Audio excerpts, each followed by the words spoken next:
ایک اور خط تفتہ کے نام، شریف لوگوں کی بدماشیاں۔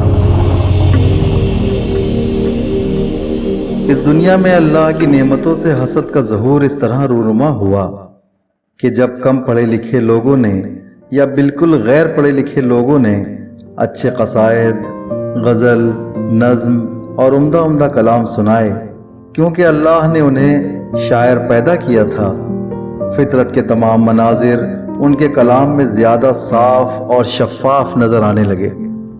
لیکن اس بات کو پروفیسرز، صدر اللہ فاضل، پی ایچ ڈی ہولڈرز کیوں کر برداشت کر سکتے تھے کہ یہ امی و جاہل شاعر محافل و مشاعرے میں چھائے ہوئے ہیں؟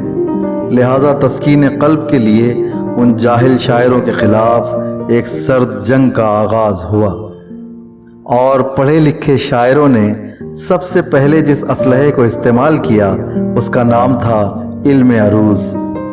اس علم کے دائروں میں ان حضرات کو الجھانا شروع کیا گیا تاکہ وہ احساس کمتری کا شکار رہیں اور ہمارے محتاج بن کر رہیں۔ اسی لیے علم عروض کو مشکل سے مشکل تر بنانے پر بھرپور زور دیا گیا، اور تمام غیر ضروری چیزیں اس میں داخل کر کے اسے مزید مشکل ثابت کیا گیا۔ ماہرین عروض فرماتے ہیں کہ تمام علم عروض اصول سہگانہ میں موجود ہے۔ اگر واقعی ایسا ہی ہے تو پوری کتاب کی کیا ضرورت تھی؟ اب ذرا اصول سہگانہ کو دیکھ لیجئے۔ ایک متحرک، ایک ساکن، دونوں متحرک، پہلا متحرک، دوسرا اور تیسرا ساکن، دو متحرک، تیسرا ساکن، یہاں تک تو پھر بھی غنیمت تھا۔ لیکن اب دیکھیے، تین متحرک اور چوتھا ساکن، چار متحرک اور پانچواں ساکن۔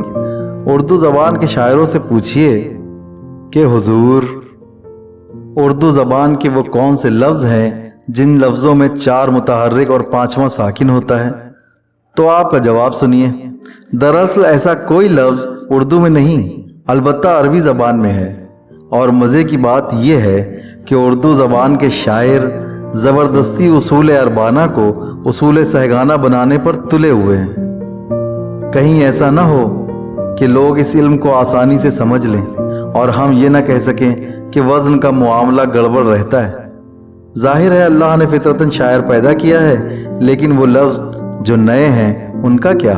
لیکن کیا کیا جائے، وبھیشن ہر لنکا میں ہوتے ہیں۔ کچھ لوگوں نے صرف اصول سہگانہ سیکھا اور میری طرح جلدی لوگوں کو بتا کر سستی شہرت حاصل کر لی۔ ماضی میں بھی بہت سارے لوگوں کو یہ شوق تھا، انہوں نے امی شعراء کو بتایا کہ اپنے ترکش میں یہ تیر بھی رکھ لو۔ اس طرح ایک بار پھر پڑھے لکھے شعراء پر خطرے کے بادل منڈلانے لگے اور انہیں اپنی دنیا تاریک نظر آنے لگی، اور پھر ادب کی دنیا میں ایک نئی توپ ایجاد ہوئی۔ اس بار اس توپ کو پہلے والے اسلحے سے زیادہ خطرناک بنا کر پیش کیا گیا، اور اس کا نام رکھا گیا علم قوافی۔ کسی نے سچ کہا ہے، جہاں نہ پہنچے روی وہاں پہنچے کوی۔ اس بار قافیے کو قید کرنے کی سازش تھی، کیونکہ ہم ایک غزل میں 7 شعر بمشکل کہہ رہے ہیں اور جاہل شاعر 20 شعر کی غزل سنا رہے ہیں۔ لہٰذا 4 لفظ ادھر، 4 لفظ ادھر، درمیان ایک راون کے 10 سروں کی شکل میں قافیوں کو پیش کیا جاتا ہے، تاکہ جاہل شاعر ڈر کے مارے پڑھے لکھے شاعروں سے رجوع کریں، اور جب کوئی ان جاہل شاعروں کی تعریف کرے تو وہ کہہ سکیں، ہاں وہ ہم ہی کو دکھاتے ہیں، شعر اچھا کہہ لیتے ہیں مگر ذرا علم قوافی سے نابلد ہیں۔